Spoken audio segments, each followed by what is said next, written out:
بیان کے لیے نا ابھی میں گیا لاہور میں ایک ہاسپٹل میں, اس ہاسپٹل میں مریضوں کا فری میں علاج ہوتا ہے. جیسے انڈس ہاسپٹل ہے نا, بڑا اچھا معیاری ہاسپٹل ہے, فری میں کروڑوں روپے کا بجٹ ہے ان کا, اور سال کا اربوں میں پہنچتا ہے. وہ سارا بجٹ کون پورا کرتا ہے؟ پبلک. لوگوں کی زکاتیں ہیں, صدقہ ہے, خیرات ہے, ان سے مریضوں کا فری علاج ہوتا ہے انڈس ہاسپٹل میں. اسی طرح لاہور میں ہے الحجاز ہاسپٹل, وہ بھی فری علاج ہوتا ہے وہاں پہ.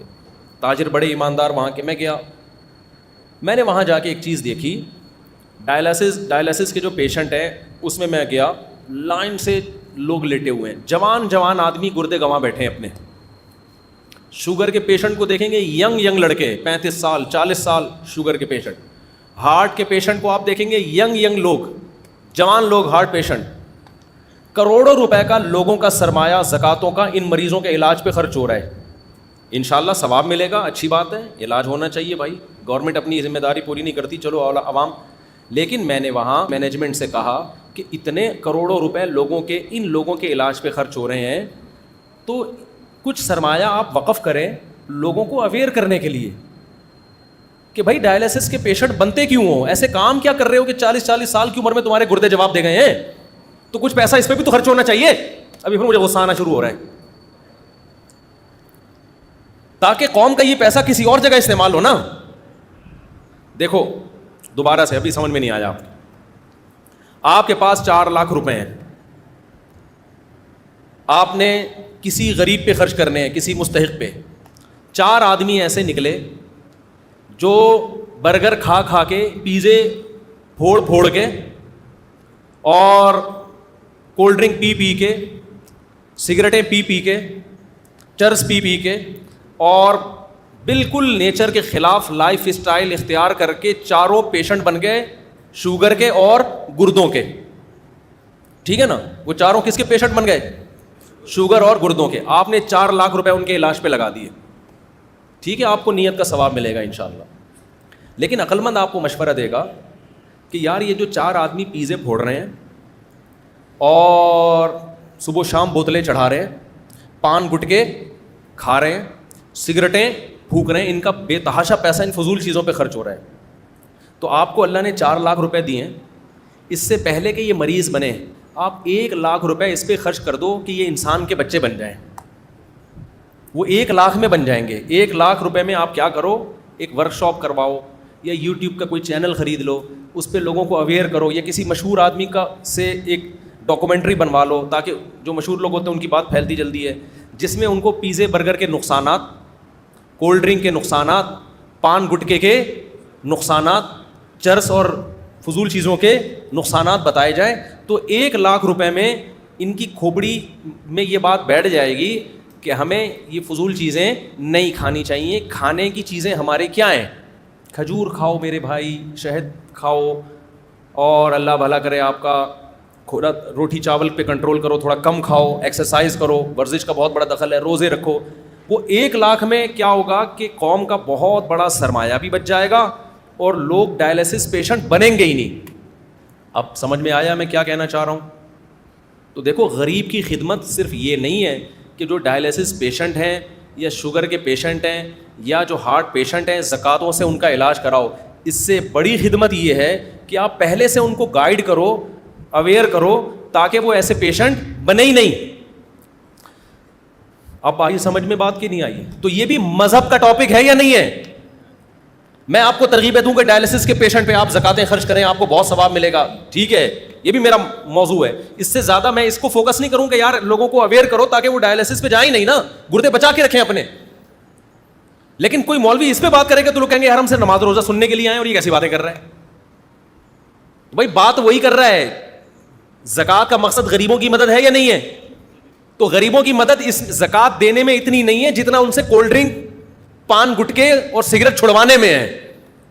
اور یہ تو صرف غریبوں کی نہیں, امیروں کی بھی مدد ہے. جب بستر پہ لیٹو گے نا جا کے, امیر ہو یا غریب, دن میں تارے نظر آ جائیں گے جب آپ کو ڈائلسس شروع ہوگا آپ کا. اللہ بچائے سب کو. ایک بیماری وہ ہوتی ہے جو قدرت کی طرف سے ہو, وہ پیغمبروں کو بھی ہوتی ہے. پیغمبروں کو بیماریاں کسی بد پرہیزی کی وجہ سے نہیں ہوتی, وہ قدرت کی طرف سے ہوتی ہے. جیسے کہ ابراہیم علیہ السلام نے فرمایا وَإِذَا مَرِضْتُ فَهُوَ يَشْفِينِ، جب میں بیمار ہوتا ہوں تو میرا اللہ مجھے شفا دیتا ہے. تو کیا آپ سمجھتے ہیں کہ ابراہیم علیہ السلام معاذ اللہ اپنی کسی کوتاہی کی وجہ سے بیمار ہوتے ہوں گے، بد پرہیزی کی وجہ سے؟ نا نا نا، وہ قدرت کی طرف سے. وائرل پھیلتا ہے، ابھی کراچی میں پھیلا ہوا ہے نا، سب کے گلے خراب، سب بخار میں، تو یہ ویسے ہی ہے.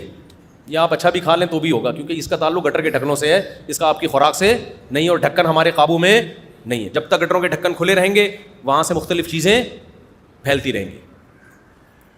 سمجھتے ہو؟ اور یہ شکر ہے گٹر میں ڈھکن نہیں ہے، کیونکہ اگر ڈھکن ہوتے نا تو جس دن ہٹتا اسی دن سارے ایک دم وائرس نکل کے آ جاتے. ابھی آہستہ آہستہ تھوڑے تھوڑے نکل کے پھیلتے رہتے ہیں، اس کا کراچی میں فائدہ ہو رہا ہے. تو ایک بیماری وہ ہوتی ہے جو کس کی طرف سے ہو؟ قدرت کی. وہ کچھ بھی ہو سکتا ہے بھائی، وہ بزرگوں کو بھی ہوتی ہے، وہ پیغمبروں کو بھی ہوتی ہے. آج کل جو زیادہ تر بیماریاں ہیں وہ آپ کی اپنی حماقتوں کی وجہ سے ہو رہی ہیں. آپ اپنے باپ دادا کو دیکھو یار، 90 سال 95 سال 85 سال، ہم تو جنازے دادیوں نانیوں کے دادوں نانوں کے پڑھتے تھے، اب تو کسی دادے کا جنازہ ہی نہیں آ رہا. 60 سال 65 سال 60 سال 65 سال 60 سال 65 سال. کل میں نے ایک جنازہ پڑھایا، اچانک ایک خاتون کا انتقال ہو گیا. وہ بیچارے بھائی، ان کے اولادیں بہت رو رہی، اتنی ایج نہیں تھی ان کی، کہہ رہے ہیں بیٹھے بیٹھے ہارٹ اٹیک ہوا ہے، بیٹھے بیٹھے ہارٹ اٹیک ہو رہے ہیں، بیٹھے بیٹھے گردے خراب ہو رہے ہیں، بیٹھے بیٹھے جناب برین ہیمریج ہو رہا ہے، اور کم عمر لوگوں کو ہو رہا ہے یہ. تو آپ زکاتوں سے غریبوں کا یقیناً علاج کریں، آپ صدقات و خیرات سے غریبوں کا یقیناً علاج کریں، لیکن مالداروں کو چاہیے کہ کچھ پیسہ وہ وقف کر دیں لوگوں کو اویئر کرنے کے لیے کہ تمام دوائیں بچوں کی پہنچ سے دور کیسے رکھی جاتی ہیں. لائف اسٹائل کو چینج کرنا پڑے گا. اس کے لیے ہمارے ہاں نہ حکومتی سطح پہ کوئی محنت ہو رہی ہے، نہ ڈاکٹر حضرات اس پہ کوئی لوگوں کو اویئر کر رہے ہیں، چند ڈاکٹروں کے علاوہ. ڈاکٹر صاحب بھی کلینک کھول کے بیٹھے ہوتے ہیں، انجیکشن ہاتھ میں لے کے بیٹھے ہوتے ہیں، جو آ رہا ہے بخار آ رہا ہے ٹھوک دیا ٹیکا، دوسرا آیا ٹھوک دیا ٹیکا، اس کو میڈیسن لکھ کے دے دی، نوٹ بھی مل رہے ہیں، چھپ رہے ہیں. ٹھیک ہے، ہم اس کو، وہ آپ کی فیلڈ ہے، آپ زیادہ بہتر جانتے ہیں، لیکن ڈاکٹروں کو چاہیے کہ بھائی لوگوں کو آپ باقاعدہ ورکشاپ کروائیے، جو سنجیدہ ماہر ڈاکٹر ہیں، جو ایکسپرٹ ہیں. ورنہ ڈاکٹروں میں بھی ہر طرح کے ہیں، منجن بیچنے والے بھی بہت سارے ہیں، ایسا نہ وہ ورکشاپ کے نام پہ پتہ نہیں کیا کروا دیں. جو ایکسپرٹ ڈاکٹر ہیں، جن کی ریسرچ ہے، جن کی تحقیق ہے، جن کا تجربہ ہے، ان کو چاہیے کہ لوگوں کو اویئر کریں، لوگوں کو بتائیں کہ یہ کیا جو آپ کھا رہے ہو، اس سے ہسپتالوں کی ڈاکومنٹری بناؤ. میرا ارادہ ہو رہا ہے میں ڈاکومنٹری بناؤں گا اسپتالوں کی جا کے، کہ یہ دیکھو 35 سال کا نوجوان گٹکے کی وجہ سے اس کے منہ کا حال دیکھو، آپ منہ کا کٹا ہوا ہے منہ اس کا. کیونکہ میرے پاس جب گٹکا کھانے والا آتا ہے نا، میں اس کو کہتا ہوں منہ کا کینسر ہوتا ہے، اس سے اس کو ڈر نہیں لگتا جب تک کوئی کینسر کا پیشنٹ اس کو دکھایا نہ جائے. پھر مٹھائی کا ڈبہ لے آیا. اچھا دیسی گھی بھی، بڑی نوازش آپ کی، اللہ بہت جزائے خیر دے. دیکھو میرے پاس دیسی گھی آتا ہے پھر بھی میں کر سکتا. اچھا آپ بیٹھے تو صحیح نا، بیٹھے تو صحیح نا، ابھی بیٹھے، پھر ملتے ہیں آپ سے. میرے پاس اتنی مٹھائیوں کے ڈبے آتے ہیں نا، جو آ رہا ہے گفٹ میں مٹھائی کا ڈبہ. پہلے میں گھر میں دے دیتا تھا، پھر میں نے کہا اپنے بچوں کو میں کیوں خراب کروں مٹھائیاں کھلا کھلا کے، اب میں گھر میں بھی نہیں دیتا، اب میں دفتر میں بانٹ دیتا ہوں. تو یہ میں اس لیے بتا رہا ہوں، آپ محبت میں دیتے ہیں، آپ کی محبت کی قدر ہے، لیکن ہم مٹھائی الحمدللہ کھاتے نہیں ہیں. ٹھیک ہے نا. اور آپ کو بھی کوئی ڈبہ مٹھائی کا دیا کرے، رکھا کریں، عزت دی اس نے، بہرحال محبت دی، کھلائیں کسی اور کو.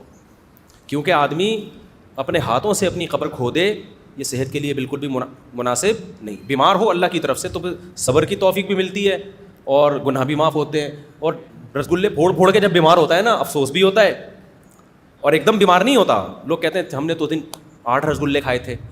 جیسے ایک مہمان گیا نا کسی کے گھر، رسگلے کھا رہا ہے، تو میزبان نے کہا اور کھائیے نا، اس نے کہا پہلے 2 کھا چکا ہوں. کہتے کھائے تو آپ نے 6 ہیں، خیر یہ نہ بولیں آپ کی 2 کھا چکا ہوں. ٹھیک ہے نا. تو سارے ڈاکٹروں کا، حکیموں کا اتفاق ہے کہ 40 سال کے بعد میٹھے کو کیا کر دینا چاہیے؟ کم کر دینا. میٹھے سے وزن بڑھتا ہے، لیکن کم کرنے کے بجائے میٹھا کیا ہو رہا ہے؟ بڑھتا چلا جا رہا ہے. دیکھو اسلام میں جتنے تہوار ہیں نا، ان تہواروں میں کہیں بھی آپ کو میٹھا نہیں ملے گا. میٹھا آپ کو عید الفطر کے دن بھی میٹھا نہیں ہے، بس کھا سکتے ہو، کھاؤ، آپ کھانا کا ہے. کھجوریں کھائیے نبی صلی اللہ علیہ وسلم نے عید الفطر کے دن، بس اس میں ہے. وہ بھی مٹھائی نہیں کھائی آپ نے، حلوہ نہیں کھایا. عید الفطر میں آپ اتنا کیا کرتے تھے کہ پورے رمضان آپ نے روزہ رکھا تو عید سے پہلے آپ چند کھجوریں کھا کے جایا کرتے تھے بس. ہم جو عید الفطر کے دن پھوڑتے ہیں، جو ماشاء اللہ اللہ توفیق دے، زیادہ میں اس میں نہیں جاتا، تو باقی اسلام کے جتنے تہوار دیکھو اس میں میٹھا کہیں بھی نہیں ہے.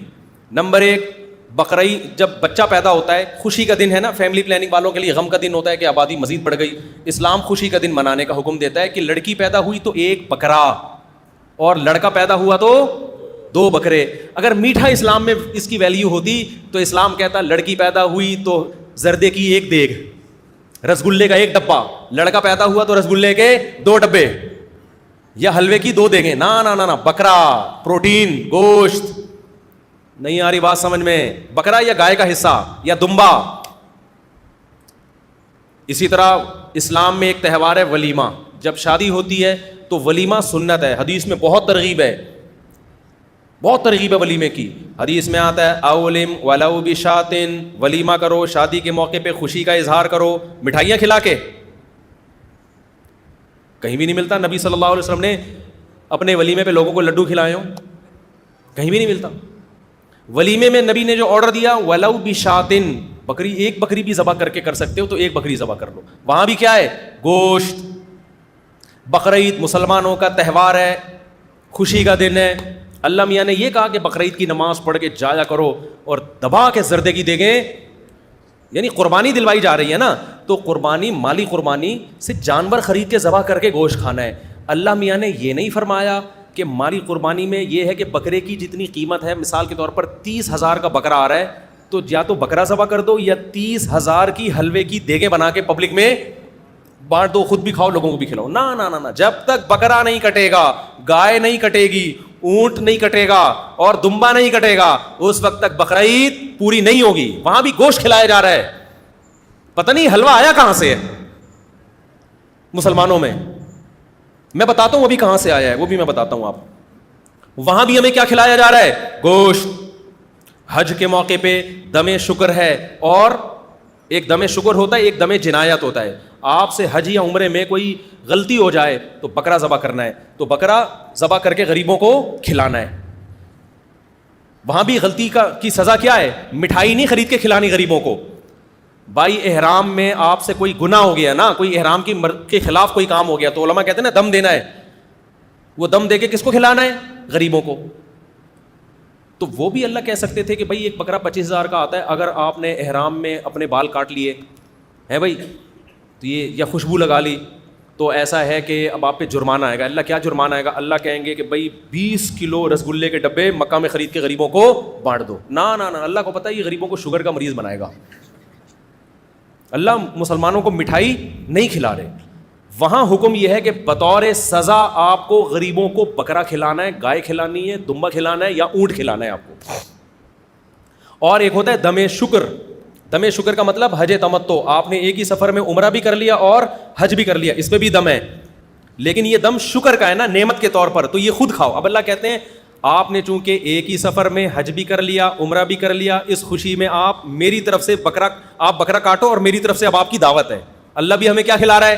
بکرا. اللہ یہ نہیں کہتے کہ چونکہ تم نے ایک ہی سفر میں حج بھی کیا اور عمرہ بھی کیا لہذا میری طرف سے 25,000 کی مٹھائیاں خرید کے خود بھی کھاؤ اور پبلک کو بھی کھلاؤ، لڈو کھاؤ، خود بھی کھاؤ، دوسروں کو بھی کھلاؤ. کہیں ہے یار؟ فوکس کس کو کیا جا رہا ہے؟ ہر جگہ ہمیں گوشت کھلایا جا رہا ہے. گوشت کھاؤ، گوشت کھلاؤ، چربی کھاؤ، چربی کھلاؤ، اسی چربی میں گوشت پکایا جا رہا ہے.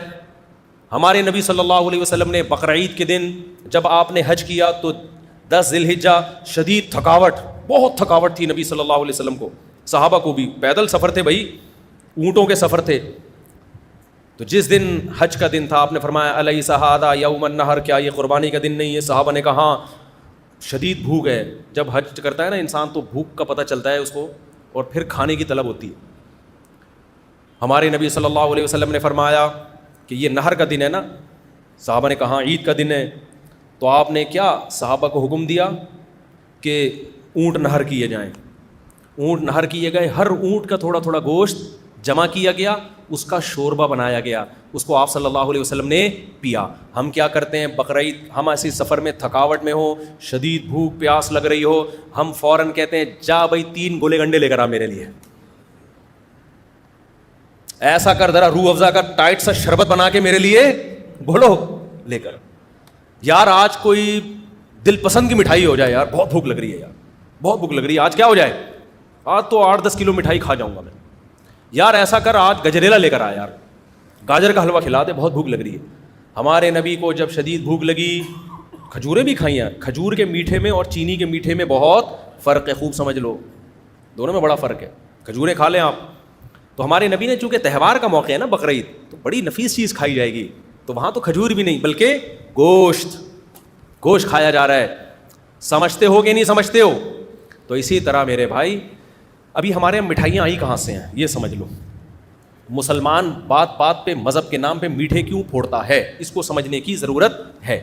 شب برات کا حلوہ ہم لوگوں نے کیا, یہ ہمارا اپنا بنایا ہوا حلوہ ہے, یہ اسلام میں کوئی یہ شب برات, ہاں نبی کو میٹھا پسند تھا, یہ حدیث میں آتا ہے. وہ تو میٹھا تو انسان کی نیچر ہے نا, اس کو پسند ہوتا ہے, لیکن کون سا میٹھا پسند تھا؟ کھجور کھایا کرتے تھے آپ صلی اللہ علیہ وسلم, یہ پسند تھا.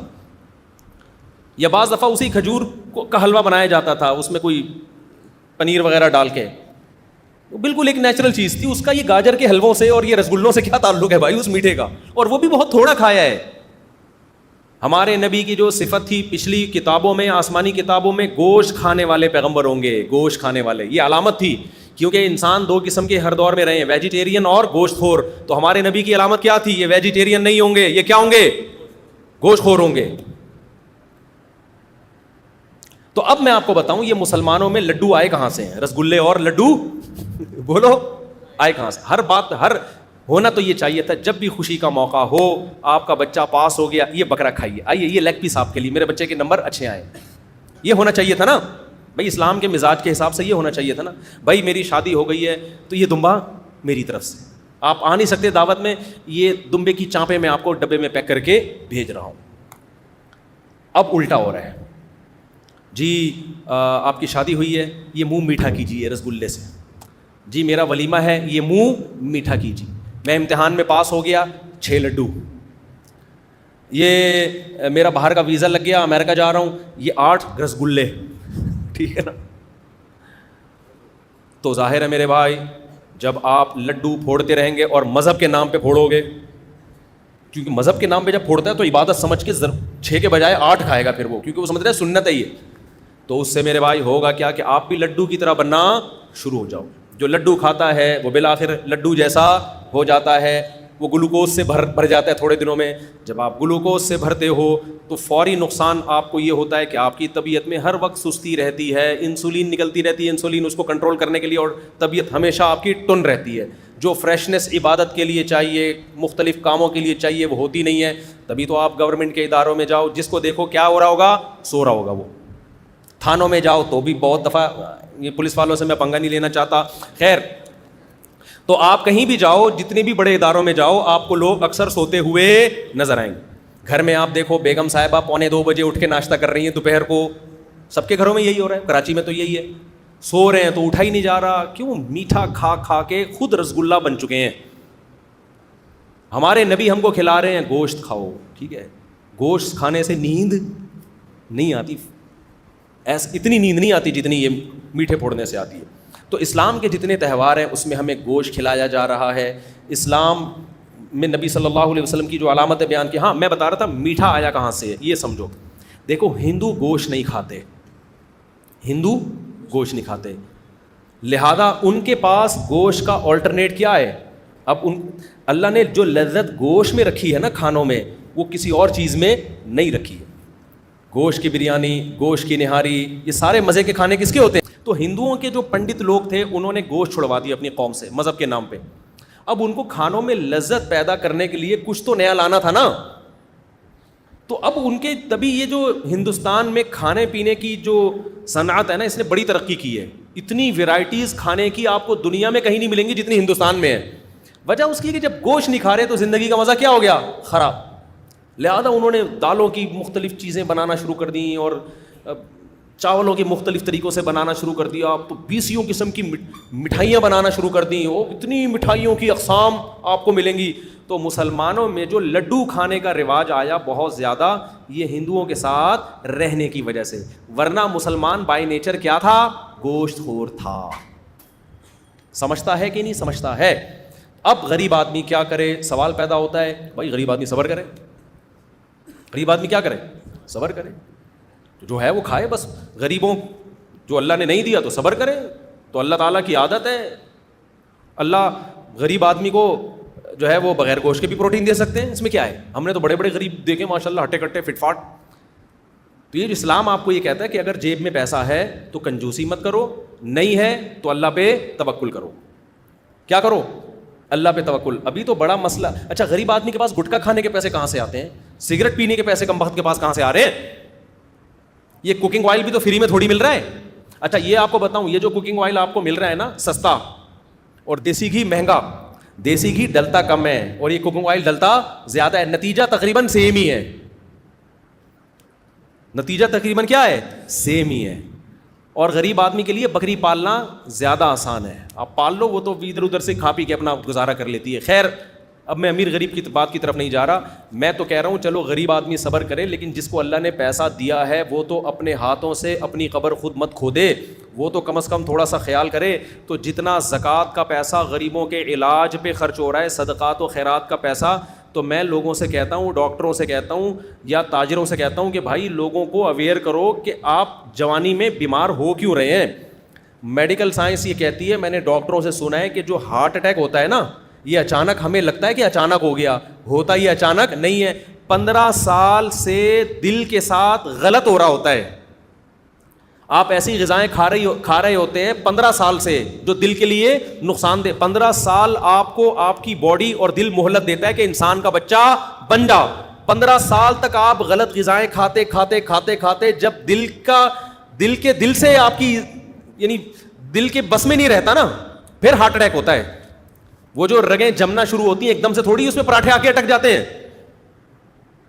جو دل رگیں تنگ ہوتی ہیں اور ہارٹ اٹیک ہوتا ہے تو ایک دم سے تھوڑی ہوتا ہے, 15 سال لگتے ہیں کم سے کم. تو 15 سال سے آپ کچھ غلط کھا رہے ہوتے ہو, جس کے بعد دل ایک دن آ کے کہتا ہے بھائی بس ہو گیا, اور ہارٹ اٹیک ہوتا ہے اور آپ کا انا للہ ہو جاتا ہے. اور لوگ کہتے ہیں ابھی تو بیٹھے ہوئے تھے, پتہ نہیں اچانک ان کو کیا ہو گیا. اچانک نہیں ہوا, یہ 15 سال سے پراٹھے پھوڑ رہے ہیں. جب بھی پراٹھے بولتا ہوں مجھے اپنا خیال آتا ہے, یہ 15 سال سے کیا کر رہے ہیں؟ پھوڑ تو 30 سال سے رہے ہیں, 15 سال سے دل خراب ہونا شروع ہوا تھا, اور یہ رسگلے پھوڑ رہے ہیں. اور اگر پراٹھے پھوڑ رہے ہو نا تو ایکسرسائز اتنی کرو کہ وہ پراٹھا کہیں کسی کھانچے میں جا کے فٹ ہو جائے, سمجھتے ہو, کہیں نہ کہیں جا کے لگ جائے, وہ اٹیک کا ذریعہ نہ بنے. تو اس لیے میں اس پر اتنی شدت سے بیان کرتا ہوں, ورنہ میرے میڈیکل سائنس میری فیلڈ نہیں ہے. تو اب چونکہ رمضان میں آپ اپنی صحت کو مینٹین رکھ سکتے ہیں, تو اس لیے ایسے کام مت کریں کہ مالداروں کا پیسہ آپ کے ڈائلیسس میں خرچ ہو. کوشش کریں اپنے گردوں کو بچائیں. قوم پہلے ہی بہت غریب ہے, پہلے ہی قوم پہ بہت بوجھ ہے, تو جب یہ ڈائلیسس کے پیشنٹ ہی کم ہوں گے تو جو مالدار خرچ کرنا چاہتے ہیں ان کے پاس اور بہت سارے مصارف آ جائیں گے جہاں وہ خرچ کریں گے. تو میرا اپنا بھی ارادہ ہے کہ میں ڈاکٹروں کو لا کے, جو اچھے ایکسپرٹ حکیم ہیں یا ڈاکٹرز ہیں, ان کو لا کے لوگوں کو اویئر کروں. ابھی ہم نے ڈاکٹر خرم صاحب جو لندن میں ہوتے ہیں ان کا انٹرویو لیا ہے پوڈ کاسٹ, وہ بھی انشاءاللہ بھی شائع ہوگا کینسر کے بارے میں, کہ وہ بہت سی بے احتیاطیاں ہوتی ہیں جن سے آپ کو کینسر ہو جاتا ہے. اچھا, میں نے ڈاکٹروں سے سنا یہ کینسر کے اسپیشلسٹ کہتے ہیں کہ سگریٹ پینا صحت کے لیے اتنا نقصان دہ نہیں ہے جتنا میٹھا زیادہ کھانا نقصان دہ ہے. سمجھتے ہو, سگریٹ پینا بھی نقصان دہ ہے, اتنا نہیں جتنا, کیونکہ میٹھا کھانے سے وزن کیا ہوتا ہے, اصل ہے وزن بڑھنا 40 سال کے بعد خاص طور پہ, یہ زیادہ نقصان دہ ہے بنسبت کس کے؟ سگریٹ پینے. اب سگریٹ کے ڈبے پہ تو لکھا ہوتا ہے کینسر کا ذریعہ ہے, لیکن مٹھائی کے ڈبوں پہ کچھ بھی نہیں لکھا ہوا ہوتا. تو مٹھائی کے ڈبوں پہ بھی لکھا ہوا ہونا چاہیے کہ آپ 40 سال سے ایج بڑھ گئی ہے اور وزن آپ کا بڑھنا شروع ہو گیا ہے, تو کائنڈلی ان ڈبوں سے احتراز کریں. صرف ڈبہ کھائیں, مٹھائی چھوڑ دیں. آپ ڈبہ اگر پانی میں ڈال کے کھا جائیں گے اتنا نقصان نہیں ہوگا, وہ کاغذ سے نکل جائے گا. وہ سمجھتے ہو کہ نہیں سمجھتے؟ ابھی بھی سمجھ میں نہیں آ رہی تو جو مرضی کرنا ہے کرو, جب پڑے ہوئے ہو گئے نا پھر بولے کہ یہ ہو کیا گیا ہمارے ساتھ. کائنڈلی بھائی یہ جلدی والے مسائل نمٹا دوں میں. رمضان میں بغیر داڑھی والے حفاظ کرام تراویح پڑھاتے ہیں, ان کے پیچھے جماعت کا کیا حکم ہے؟ دیکھو, داڑھی رکھنا فرض ہے, رسول اللہ صلی اللہ علیہ وسلم کا آرڈر ہے, اعفوا اللحى وقصوا الشوارب, داڑیاں بڑھاؤ. خالف الیہود والنصارى, یہود و نصارہ کی مخالفت کرو. تمام پیغمبروں نے داڑیاں رکھی ہیں, بڑھائی ہیں. صرف رکھنا خشخشی داڑھی جسے کہتے ہیں وہ کافی نہیں ہے. تورات میں اللہ تعالیٰ کا حکم آج بھی موجود ہے کہ اللہ تعالیٰ نے موسیٰ علیہ السلام کو کوہ طور پہ بلا کے حکم دیا کہ اپنی قوم سے کہہ دو کہ داڑھی مت کٹانا. یہی وجہ ہے کہ آج یہودی بھی لمبی لمبی داڑیاں رکھتے ہیں. ہمارے نام نہاد مذہبی اسکالرز جو آج لبرل قسم کے اسکالرز آ رہے ہیں, ان کو یہودیوں سے عبرت حاصل کر لینی چاہیے کہ ہزاروں سال پرانا مذہب ہے, یہودی نے اب بھی اپنی داڑھی نہیں چھوڑی. ان کے مذہبی اسکالر کہتے ہیں بڑھانی پڑے گی آپ کو, اب تک تحریف نہیں کی. اور ہمارے آج کے اسکالرز کیا کہہ رہے ہیں؟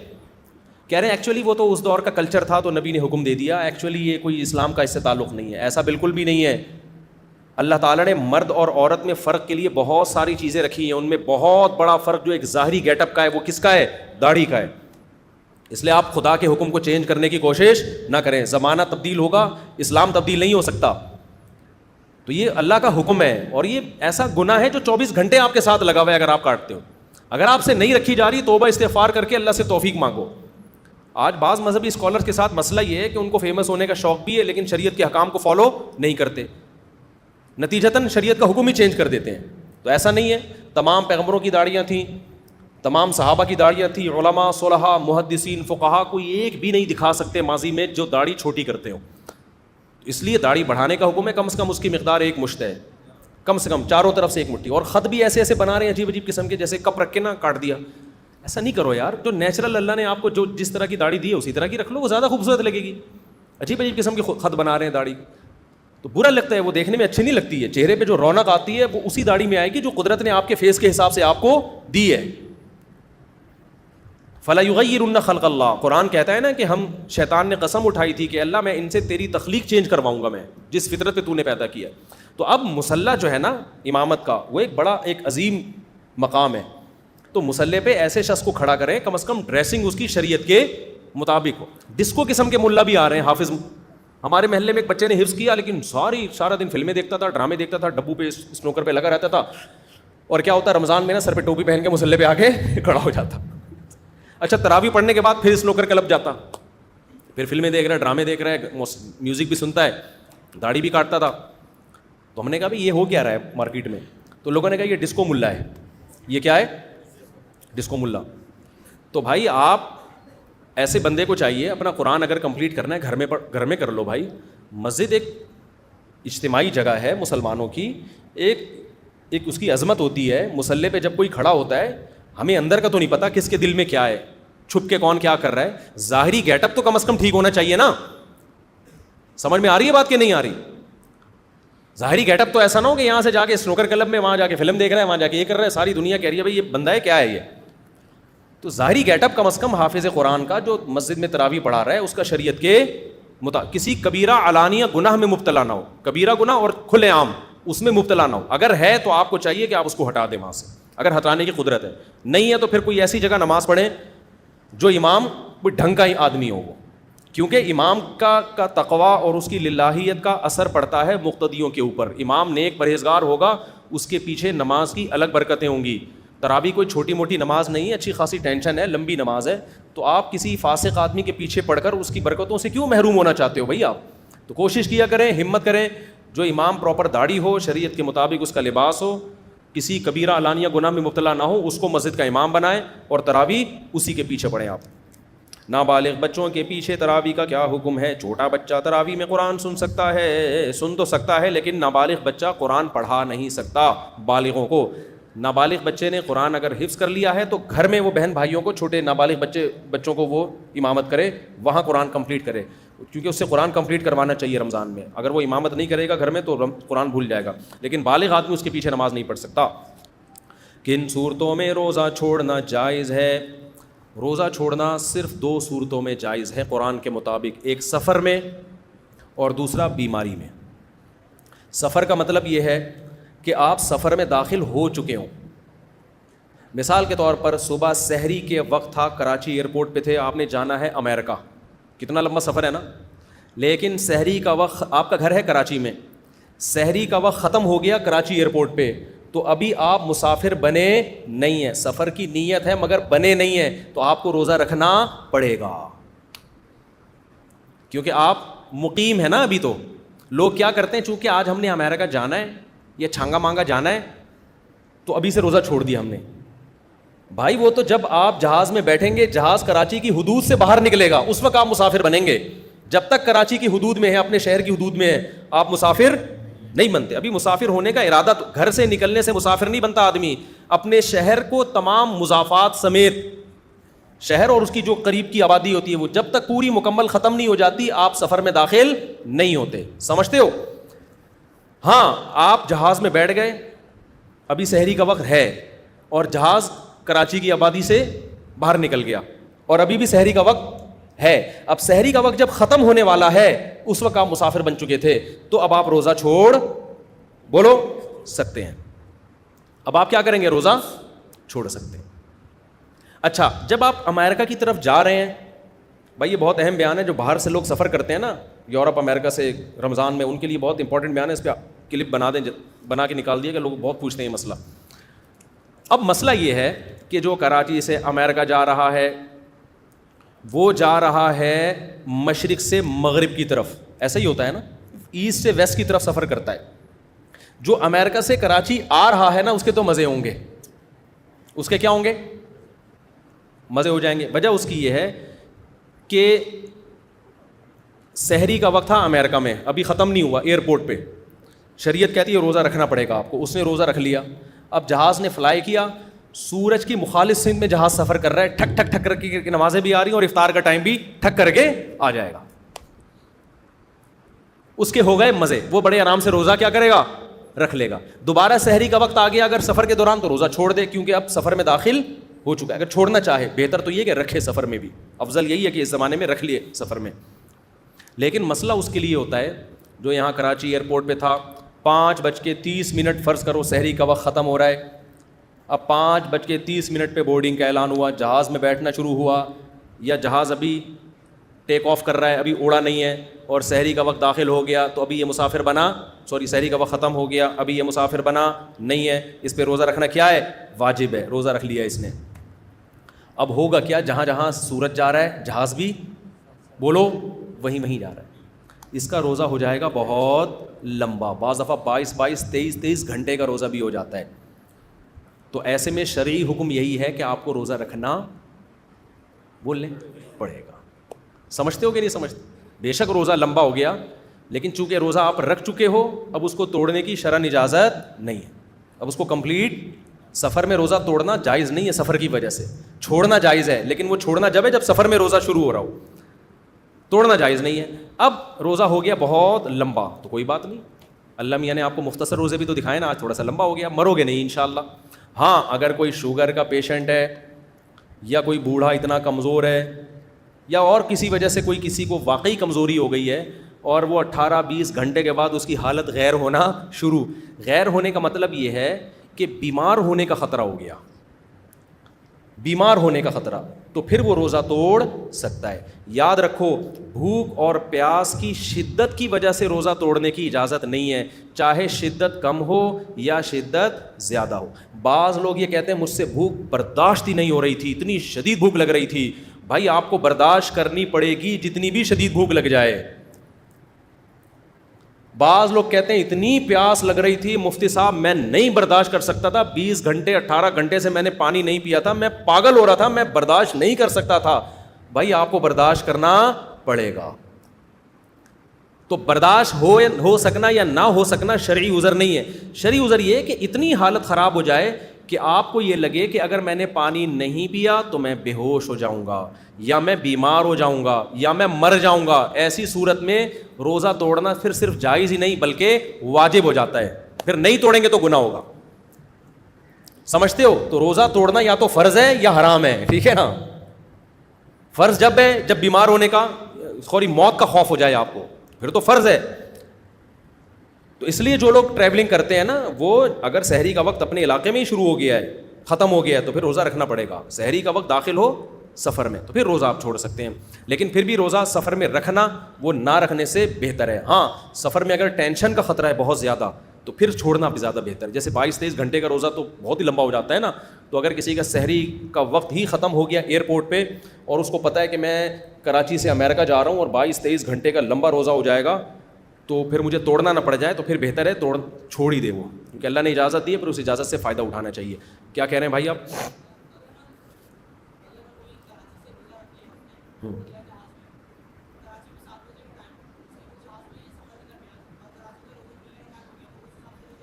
نہیں, یہ کہہ رہے ہیں جہاز میں کراچی آ رہا ہے اور کراچی میں روزے کا ٹائم ہو گیا, جہاز میں نہیں ہوا, تو ایسا نہیں ہے. جہاز میں سورج جب تک غروب نہیں ہوگا نا اس وقت تک روزہ نہیں کھول سکتے. اچھا, ایک مسئلہ تو یہ ہو گیا روزے سے متعلق. اگلا سوال بھی اسی جیسا ہے, وہ یہ ہے کہ مزدور حضرات یا سخت محنت کش افراد روزہ کیا چھوڑ سکتے ہیں؟ بہت امپورٹنٹ سوال ہے. دیکھو میں نے بتایا کہ روزہ چھوڑنا دو صورتوں میں, سفر اور بیماری. مزدور اس میں داخل نہیں, جاب والے لوگ اس میں داخل نہیں ہیں, کیونکہ اس کا کوئی معیار نہیں ہے. صحابہ کے دور میں کوئی مزدور پیشہ تھے, کوئی انویسٹر تھے جو صرف پیسے انویسٹ کرتے تھے, آرام سے رہتے تھے. قرآن نے جب حکم دیا ہے نا کہ تم پر روزے فرض کیے گئے ہیں, تو اس میں مزدور بھی داخل ہیں, ریگستانوں میں کام کرنے والے لوگ بھی داخل ہیں. دو لوگ مستثنیٰ ہیں, بیمار اور مسافر. تو اس لیے مزدور چاہے کتنی ہی سخت مزدوری کرتا ہو, کوئلے کی کان میں بھی ملازمت کرتا ہو نا, جہاں 1 گھنٹے کے بعد شدید پیاس لگتی ہے, اس کو پھر بھی روزہ رکھنا پڑے گا اگر وہ مسافر نہیں ہے. اب لوگ کہتے ہیں, میں نے پچھلے سال بھی یہ بیان کیا تھا, نیچے کمنٹس میں لوگوں نے بڑا مذاق اڑایا کہ ان مولویوں سے پوچھو کہ تم ذرا کدال ہاتھ میں اٹھا کے کنواں کھودنا شروع کرو مزدوروں کی طرح, پھر روزہ رکھ کے بتاؤ اور پھر یہ فتویٰ دو. یہ خود تو ایئر کنڈیشن روم میں بیٹھے رہتے ہیں اور فتوے مزدوروں کے لیے دے رہے ہیں. سمجھتے ہو, یہ طنز لوگوں نے کیا تھا. اول تو ہم 24 گھنٹے ایئر کنڈیشن میں نے اب تک اپنے گھر میں ایئر کنڈیشن نہیں لگایا ہے, جا کے دیکھ لو. یہ جو فضول باتیں ہیں نا کہ ہر وقت ایئر کنڈیشن میں بیٹھے رہتے ہیں اور یہ کرتے رہتے ہیں, تو بغیر یہ ہم دیکھتے ہیں نا, تم گاڑیوں میں جا رہے ہیں, گاڑیوں میں تو سمجھتے ہیں کہ یہ پتہ نہیں کیسے لائف اسٹائل ہوگا ان کا. اچھا لائف اسٹائل ہے الحمدللہ, غریب نہیں ہیں ہم. لیکن اگر بیٹھے بھی رہتے ہوں 24 گھنٹے, مفتی کی ذمہ داری ہے کہ وہ 24 گھنٹے ایئر کنڈیشن میں بیٹھے یا کوئلے کی کان میں بیٹھے, فتویٰ قرآن و سنت کے مطابق دے گا. وہ یہ نہیں دیکھے گا کہ چونکہ میں کدال اٹھا کے اگر گڑھا کھودوں تو مجھ سے نہیں روزہ رکھا جائے گا, تو مزدور بیچارے سے کیسا رکھا جائے گا, لہذا مزدور کو اجازت دے دو. اجازت دینے کے لیے ہمیں کس سے پرمیشن لینی پڑے گی؟ اللہ سے, اور اللہ پرمیشن نہیں دے رہا, نہ مجھے دے رہا ہے نہ مزدور کو دے رہا ہے. اللہ پرمیشن دے رہا ہے مسافر کو, اور کس کو؟ بیمار کو. مسافر بھلے ایئر کنڈیشن میں ہی سفر کر رہا ہو پھر بھی پرمیشن دے رہا ہے اس کو. تو اللہ سے آگے نکلنے کی کوشش مت کرو. اب سوال یہ پیدا ہوتا ہے کہ پھر مزدور کرے کیا؟ بھائی آپ واقعی گرمیوں کے روزے میں ذرا 1 گھنٹہ کنواں کھود کے تو دیکھو نا, گڑھا کھود کے دیکھو, دماغ کا دہی بن جائے گا. اس کا جواب یہ ہے کہ مزدور رمضان میں پہلی کوشش یہ کرے کہ رات کے وقت مزدوری کرے. وہ ہم نے ایسے مزدور دیکھے ہیں جو کدال کا کام اور محنت مزدوری کا کام کس میں کرتے ہیں؟ رات. وہ کہتے ہیں بھائی دن میں ہمارے بس میں نہیں, ہمیں روزہ توڑنا پڑ جائے گا, ہم نہیں کریں گے یہ کام. اولین ترجیح اس کو دے. اور جو مزدوروں سے کام لینے والے ٹھیکیدار ہیں ان پر بھی شرعاً یہ واجب ہے کہ وہ مزدور کا خیال کریں رمضان میں, اس پہ بوجھ ہلکا ڈالیں اور اجرت اس کو پوری دیں. اللہ اس پہ ان کو بہت زیادہ اجر عطا کرے گا. اس پہ برڈن نہ ڈالیں کام کا زیادہ, سخاوت دکھائیں تھوڑی. پھر بھی اگر کسی مزدور کو یہ سہولت نہیں ملتی ہے اور دن ہی میں اس کو مجبوراً کام کرنا پڑ رہا ہے تو روزہ پھر بھی وہ رکھے گا. ہاں یہ بات ضرور ہے کہ جب روزے میں حالت غیر ہو جائے, جیسے کوئلے کی کان میں کوئی جاتا ہے نا, وہ تو آدھا 1 گھنٹے میں ہی حالت غیر ہو جاتی ہے, اس کو تو بار بار پانی چاہیے. تو اتنی حالت جب غیر ہو جائے کہ اس کو ڈر ہو کہ میں نے پانی نہیں پیا تو میں بے ہوش ہو جاؤں گا یا چکر آنا شروع ہو جائیں گے. چکر آنا بھی ایک بیماری ہے. اگر پیاس کی شدت سے آپ کا دماغ گھوم رہا ہے تو پھر یہ بھی بیماری میں آ جاتی ہے. یہ چیز دماغ گھوم رہا ہے, شوگر, خوراک کی کمی سے شوگر لیول ڈاؤن ہو گیا, شوگر کے پیشنٹ کے ساتھ جیسے کہ ہوتا ہے, مرنے کا خطرہ ہو گیا, بیمار ہونے کا خطرہ ہو گیا, تو اب یہ روزہ توڑنے کا شرعی عذر ہے. لہذا ایسی صورت میں وہ روزہ توڑ سکتا ہے. تو ایسا مزدور روز روزہ رکھے گا اور جب حالت غیر ہونے لگے گی تو روز روزہ توڑے گا. اس کو انشاءاللہ کوئی گناہ نہیں ہوگا, کیونکہ ایسے مزدور کے لیے ہمارے پاس روزہ چھوڑنے کی دلیل نہیں ہے, توڑنے کی شرعی دلیل موجود ہے. تو ہم نے اللہ کے حکم کو فالو کرنا ہے. اب لبرل لوگ کہتے ہیں یہ کیا یار, جب توڑنا ہی ہے تو رکھوا کیوں رہے ہو؟ بھائی رکھوا بھی اللہ کے حکم سے رہے ہیں, توڑوا بھی اللہ کے حکم سے رہے. ہم حکم کے پابند ہیں. ایسا اجتہاد کرنا نا مارکیٹ میں جس کا کوئی نص سے سہارا ہی نہ ملتا ہو, یہ اجتہاد آج کل کے نام نہاد اسکالرز کا کام ہے. یہ مفتیان کرام کا کام, مفتیان کرام کا کام نہیں. مفتی آپ کو نصوص بتائے گا کہ بھائی چھوڑنے کی اجازت صرف سفر میں اور بیماری میں ہے, تو چھوڑے گا نہیں, توڑ سکتا ہے لیکن اس کنڈیشن میں آ کے بعد میں پھر سارے روزے قضا کرے. وہ سمجھتے ہو کہ نہیں سمجھتے؟ رکھنے پھر بھی پڑیں گے اگر مسافر نہیں ہے. اول تو مزدور لوگ بہت سارے مسافر بھی ہوتے ہیں, 15 دن سے کم کہیں ٹھہرنے کی انہوں نے نیت کی ہوئی ہوتی ہے تو پھر وہ مسافروں کے حکم میں آ جاتے ہیں, اس مسافر ہونے سے فائدہ اٹھائیں. اسی طرح ہمارے کھلاڑی کرکٹ کے میچز کھیل رہے ہوتے ہیں تو بعض کھلاڑی, اول تو اللہ کا شکر ہے ہمارے کھلاڑیوں میں میجورٹی روزے بھی رکھتی ہے, نماز بھی پڑھتی ہے, لیکن بعض کھلاڑی اس طرح کی باتیں کرتے ہیں ایکچولی ہم اگر روزہ رکھ کے ایکچولی ہم جب کرکٹ کھیلیں گے تو ہمیں ہارنے کا امکان ہے, تو پوری قوم کا فیوچر داؤ پہ لگ جائے گا, پوری قوم ذلیل ہوگی, بدنام ہوگی, تو ہم قوم کے وسیع تر مفاد میں فی الحال روزہ چھوڑ دیتے ہیں, بعد میں قضا کر لیں گے. بھائی ملک اگر میچ ہارے گا تو لوگ کہتے ہیں کہ بدنامی ہوتی ہے نا, تو اصل میں قوم کے وسیع تر مفاد میں ہمیں ہر 1 گھنٹے بعد کافی چاہیے ہوتی ہے کھیلنے کے لیے, فٹ بال کھیل رہے ہیں, کرکٹ کھیل رہے ہیں, تو ایکچولی اگر ہم نے روزہ چھوڑ دیا تو ایکچولی ہمارے اپنی خاطر نہیں, یہ کس کی خاطر؟ قوم کی خاطر. تو یہ ایسی خاطر ہے کہ اس میں آپ اللہ کو خاطر میں نہیں لا رہے, قوم کو خاطر میں لا رہے ہو. تو رمضان کا روزہ اسلام کا رکن ہے, آپ میچ جیتیں یا ہاریں آپ کو روزہ رکھنا پڑے گا اگر آپ مسافر نہیں ہیں. ہاں کسی شہر میں 15 دن سے کم کی نیت آپ نے کی ہوئی ہے ٹھہرنے کی, پھر آپ مسافر ہیں, پھر آپ چھوڑ سکتے ہیں. لیکن 15 دن اسٹے کی نیت کر لی ہے تو آپ نہ کرکٹ کی وجہ سے, نہ قوم کے وسیع تر مفاد کی وجہ سے, اور نہ کسی اور حکمت سے آپ روزہ چھوڑ سکتے ہیں. سمجھتے ہو کہ نہیں سمجھتے؟ تو یہ کچھ اہم احکام ہیں. اسی طرح میرے بھائی خواتین جو پریگننٹ ہوتی ہیں یا بچے کو فیڈ کرا رہی ہوتی ہیں وہ بھی بڑے آرام سے روزہ چھوڑ دیتی ہیں.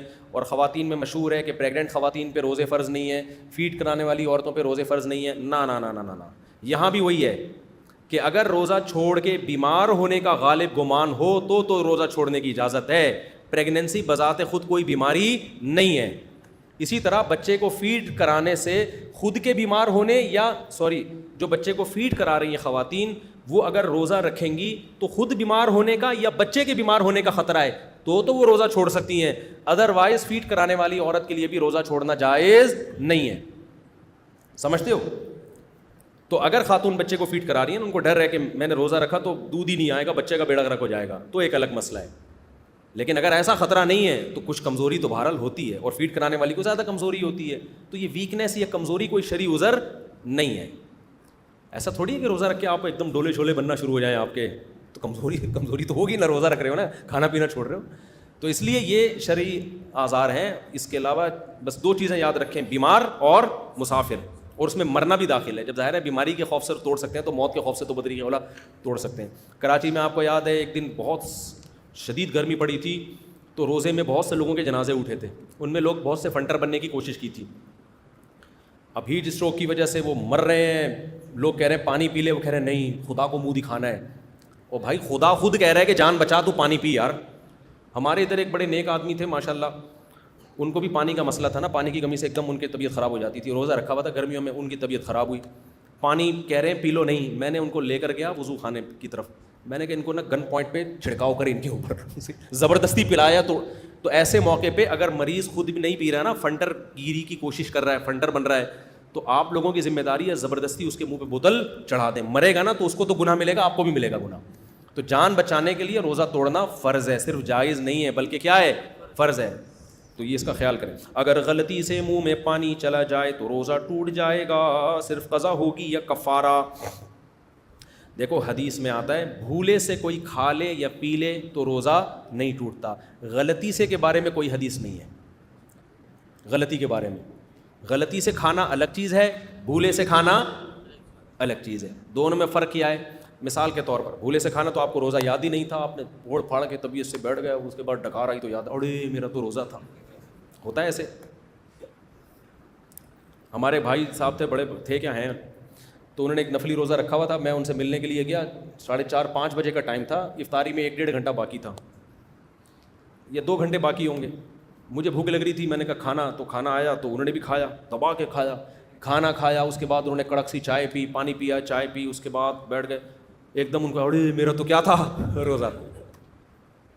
ہم نے کہا کوئی بات نہیں, کھانا بھی ہو گیا, روزے کا ثواب بھی. اب کچھ نہیں کھاؤ بھائی, اب یاد آ گیا, 1 گھنٹے بعد پھر افطاری کر لو یا 1 آدھ کھجور کھا لو, جو بھی کرنا ہے. تو یہ اللہ کی رحمت ہے کہ بھولے سے جتنا مرضی کھا لو, اس سے روزہ نہیں ٹوٹتا. ایک ہوتا ہے غلطی سے کھانا. غلطی سے کھانا کیا ہوتا ہے؟ آپ سمجھے کہ بھائی 6:30 بجے افطاری کا ٹائم ہے, گھڑی آپ کی 6:30 بجا رہی ہے, حالانکہ 6 بج رہے تھے. بچے نے آپ کی گھڑی کی سوئی آگے گھما دی. آپ نے کہا یار مؤذن کا دماغ خراب ہو گیا, اذان ہی نہیں دے رہا, 6:30 کیا 6:45 ہو گئے ہیں, اب تو بسم اللہ ہی وہ اللہم لک صمت پڑھ کے آپ نے شروع کر دیا. تو ایک نوالا بھی پیٹ میں گیا نا آپ کے, تو روزہ آپ کا ٹوٹ گیا, کیونکہ یہ بھولے سے نہیں کھایا آپ نے, روزہ آپ کو یاد ہے, یہ غلطی سے کیا ہے, غلط فہمی ہوئی ہے آپ کو, آپ سمجھے تھے کہ افطاری کا وقت ہو گیا ہے, حالانکہ افطاری کا وقت نہیں ہوا. اس بارے میں کوئی حدیث نہیں ہے کہ اس سے روزہ نہیں ٹوٹتا, اس سے روزہ ٹوٹ جاتا ہے, کیونکہ اس میں آپ کی کسی نہ کسی درجے میں آپ کی کوتاہی ہے, بھولے سے میں آپ کی کوئی کوتاہی نہیں ہے, بھول کی نسبت اللہ کی طرف ہوگی, اس میں آپ کی کوتاہی ہے کہ یار ایک گھڑی میں کیوں, تو 4 گھڑیوں میں دیکھ لیتے نا, گھڑیاں تو آگے پیچھے ہوتی ہیں. اسی طرح بعض دفعہ یہ ہوتا ہے مؤذن صاحب کی گھڑی غلط تھی, انہوں نے اذان دے دی 6 بجے ہی, پورے محلے نے کھا لیا, تو یہاں بھی غلطی سے ٹوٹا ہے, بھولے سے نہیں ٹوٹا. تو غلطی سے ٹوٹنے سے روزہ نہیں ٹوٹتا, اس بارے میں کوئی حدیث نہیں ہے, لہذا اس میں روزہ آپ کا ٹوٹ جائے گا. لیکن چونکہ آپ کی طرف سے جرم نہیں ہوا تو اس روزے کا کفارہ نہیں ہے, صرف قضا ہے, غلطی آپ کی نہیں ہے, گھڑی میں بھی آپ نے جان کر تو نہیں کیا نا, ہو گیا تو کفارہ نہیں ہے. اسی طرح بعض دفعہ آپ کیا کر رہے تھے کہ وضو کر کے آپ کو یاد ہے کہ میرا روزہ ہے, تو منہ بھر کے آپ نے قلی کی, اس میں 2 قطرے آپ کے حلق میں چلے گئے, تو یہ بھولے سے روزہ نہیں ٹوٹا. یہ کیسے ٹوٹا ہے؟ غلطی سے ٹوٹا ہے. یہاں بھی روزہ آپ کا ٹوٹ جائے گا, لیکن کفارہ آپ پہ لازم نہیں ہوگا, کیونکہ آپ نے جان کر پانی نہیں نگلا. سمجھتے ہو کہ نہیں سمجھتے ہو؟ تو اسی طرح سحری کا وقت ختم ہو گیا تھا, آپ سمجھے ختم نہیں ہوا, اور آپ نے 2 پراٹھے مزید پھوڑ لیے, بعد میں دیکھا ابے یہ کیا ہو گیا, بھائی سحری کا وقت تو ختم ہو گیا, آدھا گھنٹہ ہو چکا ہے. تو یہ بھی بھولے سے نہیں ہے, بلکہ کیا ہے, غلطی سے ہے, لہذا آپ کا روزہ گیا. سمجھتے ہو؟ تو اس میں قضا لازم ہے, کفارہ لازم نہیں ہے. اب بعض حضرات یہ دلیل دیتے ہیں کہ حدیث میں تو آتا ہے رفیع عن امتی, ہمارے اہل حدیث حضرات کا مسلک یہ ہے کہ غلطی سے بھی اگر کسی نے کھا لیا تو روزہ نہیں ٹوٹے گا اس کا, اور وہ دلیل یہ دیتے ہیں کہ حدیث میں آتا ہے رفیع عن امتی الخطأ والنسیان, میری امت سے بھول اور خطا کو ہٹا لیا گیا ہے. تو یاد رکھو یہاں حدیث کا مطلب ہے بھولے سے اور خطا سے جب کوئی کام کیا جائے تو گناہ نہیں ملتا, اس حدیث کا اس سے تعلق نہیں ہے. یہی وجہ ہے کہ نماز میں آپ بھولے سے, آپ سے کوئی غلطی ہوتی ہے تو بھی سزا میں آپ کو سدا صاحب کرنا پڑتا ہے. احرام کی حالت میں غلطی سے بھی خوشبو لگا لو گے تو دم آپ کو دینا پڑے گا. تو شرعی حکم نہیں ہوتا, صرف رمضان کے روزے میں الگ سے بھول کی حدیثیں ہیں, اس لیے ہم نے اس کو مستثنیٰ کیا ہے کہ بھولے سے نہیں روزہ ٹوٹے گا. ایک اور مسئلہ ذہن میں رکھیں, اگر رمضان میں غلطی سے روزہ توڑ دیا آپ نے, غلطی سے, تو روزہ تو ٹوٹ جائے گا, لیکن اس کو پھر کمپلیٹ بہرحال کرنا پڑے گا آپ کو. یعنی یہ نہیں کہ آپ کے حلق میں غلطی سے پانی چلا گیا تو آپ کھانا پینا شروع کر دو, روزے داروں کی طرح اس کو مکمل کرنا ہے, بعد میں ایک روزہ قضا کرنا ہے. اسی طرح یہ بات بھی سمجھ لیں کہ مینسز میں خواتین پہ روزہ رکھنا جائز نہیں ہوتا. اب کسی خاتون نے صبح روزہ رکھا طہارت کی حالت میں, روزے کے دوران مینسز آ گئے تو روزہ ٹوٹ گیا, وہ کھانا پینا شروع کر دیں, روزہ ٹوٹ گیا ان کا, بعد میں قضا بھی کریں.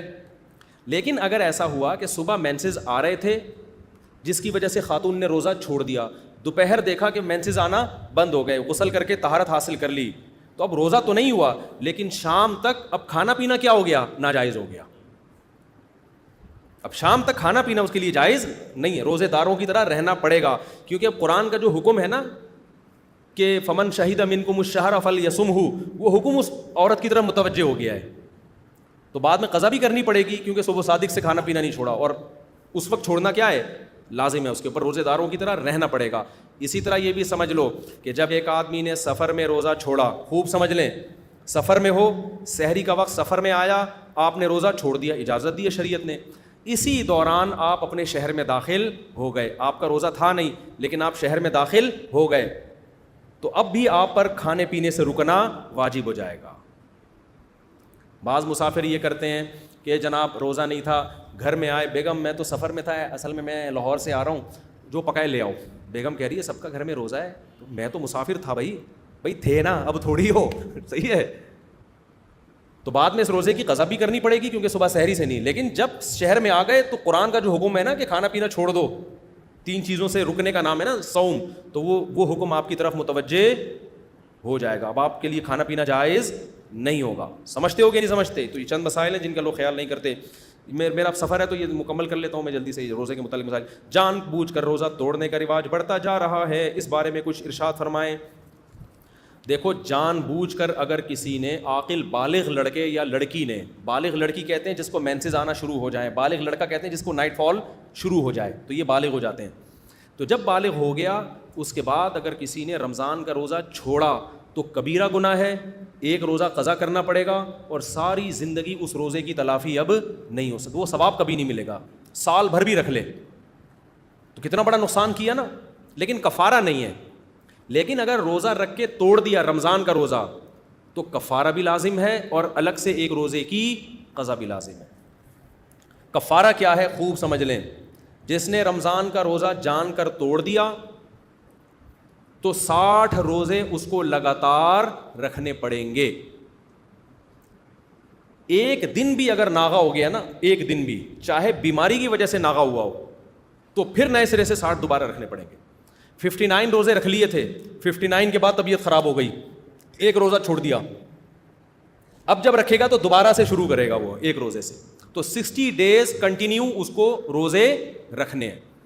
سمجھتے ہو, چاہے مرد ہو یا عورت. البتہ خاتون نے جب 60 روزے رکھے تو بیچ میں مینسز آ گئے تو وہ مینسز والے دن خارج ہو جائیں گے, اس میں روزے نہ رکھے تو جیسے ہی مینسز ختم ہوتے ہیں فوراً رکھنا شروع کر دے, جتنے باقی رہ گئے تھے وہ کمپلیٹ کر لے. ایک بھی اگر اس نے اضافی ناغا کر لیا نا تو پھر اس کو بھی 60 دوبارہ رکھنے پڑیں گے. تو مینسز کے دن خارج ہوں گے, باقی اس کو بھی 60 روزے کنٹینیو رکھنے پڑیں گے.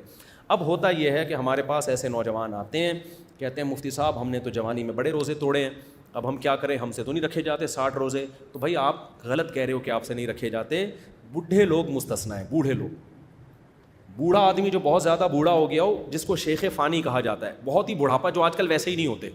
ونس اپون اے ٹائم ایسے بوڑھے ہوا کرتے تھے, اب تو ہوتے ہی نہیں. تو اس کو مستثنا کیا ہے علماء نے قرآن و سنت کی وجہ سے. اچھا میرا بچہ, اللہ بہت جزائے خیر دے آپ, ماشاء اللہ. تصویر لے لو, جلدی سے لے لو, جلدی جلدی, اسپیڈ کے ساتھ, اسپیڈ کے ساتھ, جلدی ادھر سائڈ پہ آ لو. تو بہت زیادہ بوڑھے لوگ جو نہیں رکھ سکتے, ناممکن ہے ان کے لیے, ان کے پھر حکم یہ ہے کہ وہ 60 غریبوں کو 2 ٹائم کا کھانا کھلا دیں. غریب بھی ایسے لے کر آئیں, یہ تو غریب نہیں ہے, پتلے پتلے, ان کو تھوڑے میں پیٹ ان کا بھر جائے گا. اس ٹائپ کے کتنے آدمیوں کو کھانا کھلا دیں؟ مذاق کر رہا ہوں, ناراض نہیں ہونا یار, کیونکہ میں نے ایسے بھی لوگ دیکھے ہیں کہ ایک آدمی 4 آدمیوں کا کھانا کھاتا ہے. ٹھیک ہے جی, تو لوگ سمجھتے ہیں کہ اس کو کھلانے میں 4 آدمیوں کا ثواب ملے گا, ثواب ایک ہی کا ملے گا. صحیح, تو بندہ دیکھ کے لے کر. بھائی ناراض نہیں ہونا, محبت کر رہا ہوں آپ سے. تو اب دیکھو اگر ایسا کیا ہے نا تو کتنے 60 روزے. اچھا بعض نوجوان یہ کہتے ہیں کہ ہم نے تو کئی روزے توڑے ہیں, ہم تو 60 رکھ کے پاگل ہو جائیں گے. تو بھائی جتنے بھی توڑ دیے نا, توبہ کرو, اللہ سے رو رو کے استغفار کرو اور ایک کفارہ ادا کر لو 60 روزوں. تو اللہ سے امید ہے انشاءاللہ وہ سب کی طرف سے کافی ہو جائے گا. دوبارہ اگر پھر روزہ توڑا تو پھر دوبارہ 60 رکھنے پڑیں گے. اب تک جو ہو گیا اس میں 60 رکھ لو. احتیاط تو یہی ہے کہ ہر الگ الگ رمضان میں جتنے توڑے ہیں تو الگ الگ کے 60, ایک ہی رمضان میں اگر کئی توڑے تو پھر تو سب کی طرف سے ایک ہو جائے گا کفارہ. لیکن الگ الگ رمضانوں میں اگر توڑے ہیں تو پھر الگ الگ کفارے ہیں. لیکن ایک قول یہ بھی ہے کہ جتنے بھی توڑے نا اب تک تو پنشمنٹ سب کی طرف سے کیا ہوگی, ایک ہی ہوگی. جیسے کوئی آدمی بار بار زنا کرتا ہے تو حد تو ایک ہی جاری ہوگی نا. یہ تھوڑی کہ پہلے پرانے والے زنا کے 100 کوڑے الگ لگائے, اگلے والے کے الگ لگائے, تو اس کی تو کمر مارکیٹ سے کیا ہو جائے گی, شارٹ ہو جائے گی نا. وہ تو پھر بیوی کے قابل بھی نہیں رہے گا تھوڑے دنوں میں. تو جب ایک دفعہ جرم پکڑا جاتا ہے نا تو ایک ہی دفعہ میں سارے جرموں کی ہو جاتی. پھر سزا جاری ہونے کے بعد اگر دوبارہ جرم کرے گا پھر دوبارہ سے نئی سزا جاری ہوگی. جیسے کئی دفعہ چوری کی تو ہاتھ تو ایک ہی کٹتا ہے نا. تو بعض فقہا کی یہ رائے ہے کہ کئی رمضان کے بھی کئی روزے بھی کسی نے توڑ دیے تو جب سزا کے طور پر وہ 60 روزے رکھے گا تو ایک ہی دفعہ کے 60 روزے پچھلے تمام روزوں کی طرف سے کفارہ ہو جائے گا. تو اگرچہ یہ قول کمزور ہے لیکن اس سے گنجائش کا فائدہ اٹھایا جا سکتا ہے. آج کل تقویٰ للہیت مارکیٹ سے شارٹ ہے, تو نہ کرنے سے بہتر ہے تو یہی کر لے یار, اللہ سے امید ہے اللہ قبول کر لے گا. یہ بات. اچھا ایک بات ذہن میں رکھو, ہینڈ پریکٹس سے اگر کسی نے روزہ توڑا ہے تو اس سے روزہ ٹوٹے گا, شدید گناہ بھی ملے گا, لیکن اس میں صرف قضا ہے, کفارہ لازم نہیں ہے. کفارہ جو روزہ توڑنے میں لازم ہوتا ہے وہ زوجہ کے ساتھ ہم بستری کر لی, باقاعدہ اگر حیا کے خلاف ہے, لیکن لوگ پوچھتے ہیں انٹرکورس کرنے سے روزہ ٹوٹ جاتا ہے. اگر زوجہ کے ساتھ بھی ایسا ریلیشن قائم کیا کہ انٹرکورس نہیں کیا, صرف ڈسچارج ہو گیا ہے, تو روزہ تو ٹوٹے گا, کفارہ لازم نہیں ہوگا. کفارہ جب لازم ہوتا ہے جب پراپر انٹرکورس ہو جائے, تو اس میں ڈسچارج نہ بھی ہو, بس انٹرکورس ہو گیا تو کفارہ لازم ہو گیا, دونوں پہ لازم ہو جائے گا اگر اس کا بھی روزہ تھا. تو دوسرا روزہ جو کفارہ لازم ہوتا ہے وہ کھانے پینے سے ہوتا ہے, یعنی 3 چیزوں سے کفارہ لازم ہوتا ہے, کھا لیا, پی لیا یا زوجہ سے, اس تفصیل کے مطابق ہم بصری جو میں نے ابھی آپ کو بتائی ہے. یہ 3 کام جب ہوں گے تو روزہ بھی ٹوٹ گیا اور آپ پہ 60 روزوں کا کفارہ بھی لازم ہو گیا. اگر آپ پیشنٹ ہیں, مریض ہیں, پورے سال ہی مریض رہتے ہیں, آپ کوئی شوگر کا مسئلہ ہے, 60 روزے رکھنا ناممکن ہے بیماری وغیرہ کی وجہ سے, تو پھر 60 غریبوں کو 2 ٹائم کا کھانا کھلا دیں. لیکن نارملی ایسا ہوتا نہیں ہے. آپ یہ بھی کر سکتے ہو کہ یہ 60 روزے آپ دسمبر جنوری میں رکھ لو جب دن چھوٹے ہوتے ہیں. اللہ نے آپ کو زیادہ پیسہ دیا ہے تو آپ ایسا کریں کہ سردیوں میں ناروے چلے جائیں, وہاں 60 روزے رکھ لیں آپ. 6 گھنٹوں کے 5 گھنٹوں کے روزے ہوں گے, کوئی بات نہیں, شریعت کی گنجائش سے فائدہ اٹھایا جا سکتا ہے. شریعت کے لا کو بہرحال فالو کرنا پڑے گا آپ. اور زیادہ آپ فنٹر بننے کی کوشش کر رہے ہیں تو گرمیوں میں آپ چلے جائیں ناروے, 22 گھنٹوں کے 60 روزے رکھ لیں, وہ آپ مر جائیں گے, مارکیٹ سے کیا ہو جائیں گے, شارٹ ہو جائیں گے. تو لیکن اللہ کی گنجائش سے فائدہ اٹھا سکتے ہیں آپ, سردیوں والے دنوں میں رکھ لیں آپ. سمجھتے ہو؟ تو یہ چند مسائل تھے بہت زیادہ ضروری. روزے کی نیت کیسے کی جاتی ہے؟ اگر سحری میں آنکھ کھلے تو روزے کا کیا حکم ہے؟ دیکھو, نفلی روزہ یا رمضان کے اندر رمضان کا روزہ, اس کے لیے آدھا دن گزرنے سے پہلے بھی نیت کر لینا کافی ہے. سحری میں آپ کی آنکھ نہ کھلی, کوئی بات نہیں, جب آنکھ کھلی نیت کر لو میرا روزہ ہے آج. نصف النہار سے پہلے روزے کی نیت ضروری ہے. نصف النہار کسے کہتے ہیں؟ صبح صادق کا ٹائم اور غروب آفتاب کا ٹائم, اس میں جتنے گھنٹے بنتے ہیں نا اس کا آدھا, یعنی آدھا روزہ گزرنے سے پہلے آپ روزے کی نیت کر سکتے ہیں. آدھا دن سے بھی زیادہ گزر گیا پھر نہیں ہو سکتی. آپ صبح اٹھے, آپ کنفیوز تھے کہ یار ایکچولی میں آج روزہ رکھوں کہ نہیں رکھوں, چلو دیکھتے ہیں, اگر اچھا دن گزر گیا, افطاری سے 2 منٹ پہلے آپ نے کہا چلو میرا روزہ ہے آج, یہ نہیں ہوتا, ٹھیک ہے نا. تو یہ نہیں ہو سکتا. ہمارے نبی صلی اللہ علیہ وسلم گھر تشریف لاتے, امی عائشہ سے پوچھتے کچھ کھانے کو ہے, آپ فرماتی نہیں ہے, کہتے چلو پھر ہم نے کیا نیت کر لی روزے کی, بھائی کھانے کو تو ویسے ہی نہیں ہے تو ثواب تو لینا نیت کر کے ہم. تو زوال سے پہلے تک, یعنی زوال نہیں, نصف النہار, زوال الگ چیز ہے, نصف النہار, نہار کہتے ہیں دن کو, تو دن کا آدھا, صبح صادق سے غروب آفتاب کے بیچ میں جو آدھا بنتا ہے نا, اس سے پہلے آپ نیت کر. لوگ سمجھتے ہیں زوال سے پہلے نیت, یہ خوب سمجھ لو, زوال سے پہلے نہیں, آدھا روزہ گزرنے سے پہلے آپ نیت کر سکتے ہو, رمضان کے فرض روزے کی بھی اور بعد میں نفلی. البتہ رمضان کے قضا روزے میں آپ کو صبح سے ہی سحری کے وقت ہی نیت کرنی پڑے گی, اور رمضان میں تو نیت کی ضرورت ہی نہیں ہوتی نا, مسلمان نے تو روزہ رکھنا ہی ہے, تو نیت ہوتی ہے دل میں کہ روزہ رکھنا ہے ہم نے. رات کو آپ صبح سحری کا انتظام کر کے سوئے تو مطلب ہے کہ نیت ہی ہے نا, تو اس میں بس اتنا ارادہ کافی ہے کہ روزہ ہے کل ہمارا, بس یہی. اچھا, یہ جو دعا ہے وہ بھی صومی غد نویت من شہر رمضان, یہ ایسی دعا ہے, اس کی کوئی ثبوت نہیں ہے, ٹھیک ہے, بس دل میں نیت کافی ہے. اچھا بھائی, اچھا یہ بھی ذہن میں رکھو, اگر سحری میں آنکھ نہ کھلی تو لوگ کہتے ہیں شرعی عذر ہے, کیونکہ ہم نے رات کو ڈنر بھی نہیں کیا تھا, صرف افطاری میں 2 پکوڑے چکھے تھے, اب چونکہ رات کو کھانا بھی نہیں کھایا, سحری میں آنکھ ہی نہیں کھلی, اب میں شرعی طور پہ معذور ہوں, میں روزہ نہیں رکھوں گا. تو سحری میں آنکھ نہ کھلنے سے آپ شرعی معذور نہیں بنتے, چاہے رات کو ڈنر کیا ہو یا 2 پکوڑے کھائے ہوں یا نہیں کھائے ہوں. افطاری میں آپ نے کچھ بھی نہ کھایا ہو, پھر بھی سحری میں آنکھ نہ کھلی ہو اور پیٹ آپ کا کمر سے بالکل ایلفی کی طرح چپک گیا ہو, پھر بھی آپ کو روزہ چھوڑنے کی اجازت بولو نہیں, کیونکہ بھوک اور پیاس کی شدت یہ شرعی عذر نہیں ہے, یہ تو روزے کا تقاضا ہے. صرف آپ وہی بات ہے, بیماری کا خطرہ, بیماری کا خوف, وہ ایک الگ, وہ اس میں آپ چھوڑ سکتے ہیں.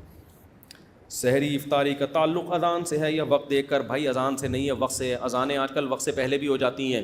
آپ جو سحری اور افطاری کے نقشے ہیں وہ گھر میں رکھیں اور ان سے بھی احتیاطاً 2 منٹ کے بعد افطاری کریں, کیونکہ یقین نہیں ہوتا کہ سورج غروب ہو گیا ہے. نبی نے جلدی افطاری کا حکم دیا, لیکن اس کا یہ مطلب نہیں ہے کہ ابھی یقین ہی نہیں ہے سورج غروب ہوا بھی ہے کہ نہیں ہوا اور آپ کر لیں. جب 100% یقین ہو جائے, یہ کیوں بند ہو گیا, بس یہ ابھی ختم ہی کر رہا ہوں میں. ابے یار جلدی بہت سارے سوال میں کیا ہو گیا. 5 منٹ ہیں آپ لوگ کے پاس, 5-10 منٹ, یا تھک گئے ہیں؟ بھائی جلدی کھولیں اس کو, کیا ہو گیا.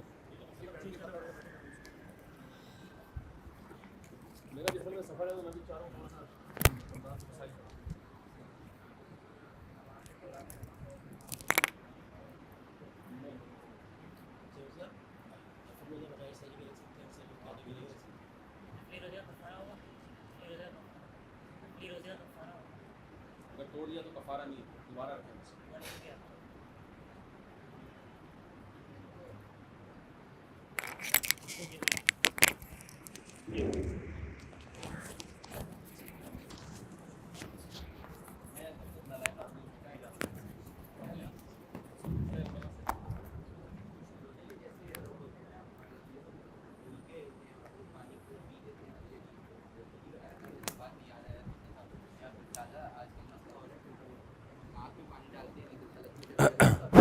اچھا بتاتا ہوں، ابھی بتاتا ہوں، یہ جلدی سے مکمل ہو جائے. افطاری میں کیا کھانا سنت ہے، سحری میں کیا کھانا چاہیے.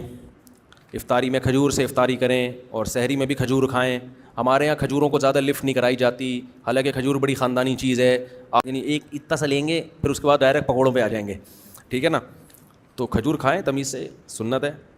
اچھا بھائی سحری میں کیا کھانا چاہیے، جو مرضی کھائیں، بس ڈاکٹروں سے پوچھ کے کھائیں، ٹھیک ہے نا، حکیموں سے پوچھ کے کھائیں. رمضان میں ذخیرہ اندوزی کے بارے میں ہمیں بتائیں. قیمتیں بڑھائی جاتی ہیں، اس کا کیا وبال ہے؟ یہ گورنمنٹ کا کام ہے بھائی. تراویح میں دیکھ کر قرآن پڑھ سکتے ہیں، نہیں پڑھ سکتے. کیا مقتدی امام کے پیچھے تراویح میں قرآن دیکھ کر سن سکتے ہیں، نہیں سن سکتے. پھر دلائل بعد میں، ابھی بہت زیادہ ہو گیا، میں اور بھی دنیا میں غم ہے میرے. رمضان بغیر داڑھی والا ہو گیا رمضان، اس کو آپریشن کر دیا. اور کوئی رمضان سے متعلق مسئلہ پوچھنا ہے تو پوچھیں، پھر میں چھٹی کرتا ہوں. رمضان سے متعلق بس 2-4 سوال ہم لے لیتے ہیں، پھر باقی سوال بعد میں اگلے بلیٹن میں.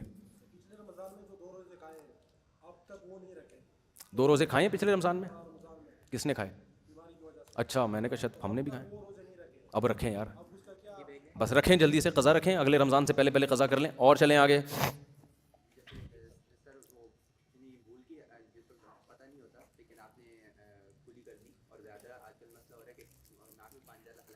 جی ناک میں پانی ڈالا، حلق میں چلا گیا، یقین ہو گیا کہ گلے میں گیا ہے، پھر تو روزہ ٹوٹے گا. وہم سے نہیں ٹوٹتا. بعض لوگ ناک میں پانی ڈالتے ہیں دماغ سے چڑھ جاتا ہے، وہ اس سے بھی روزہ نہیں ٹوٹتا. لیکن یہ کام کریں نہیں، تھوڑا سا پانی ڈالیں ناک میں. اچھا یہ بھی ایک اہم مسئلہ ہے، روزے میں جب کلی کرتے ہیں نا تو ایک دفعہ تھوک پھینک دیں، بس کافی ہے. وہمی لوگ تھوک پھینکتے ہی رہتے ہیں، یوں کر کے نا جمع کر کہ کہیں ایسا نہ ہو کہ حلق. تو ایک دفعہ کلی کر کے تھوک پھینک دیا تاکہ تری ختم ہو جائے. اس کے بعد جو تری رہ بھی جائے گی وہ معاف ہے. وہمی نہ بنے کہ ٹیشو سے زبان کو صاف کر رہے ہیں. یہ لوگ میں نے دیکھا ہے وضو کر کے نا مسلسل تھوکتے رہتے ہیں بیٹھ کے. تو وہمی نہ بنو بھائی، نارمل زندگی گزارو. ناک کا بھی یہی رپورٹ ہے، یوں کریں بس. غسل کیسے کریں؟ جب حالت جنابت کا غسل کرنا ہو، جنابت کا غسل رمضان میں روزے میں، تو کلی کریں منہ بھر کے، غرارے نہ کریں. منہ بھر کے کلی کرنے سے پانی حلق میں نہیں جاتا، غرارے کرنے سے جانے کا خطرہ ہوتا ہے. اور ناک میں پانی بھی آرام سے ڈالیں، ایک دم بہت زیادہ نہ کھینچیں، بس یہ نرم حصہ آرام سے گیلا ہو جاتا ہے. وہمیوں کا تو ڈبکی بھی لگا کے آ جائیں گے، گیلا نہیں ہوگا. میں نارمل لوگوں کی بات کر رہا ہوں. اور کوئی مسئلہ روزے سے متعلق؟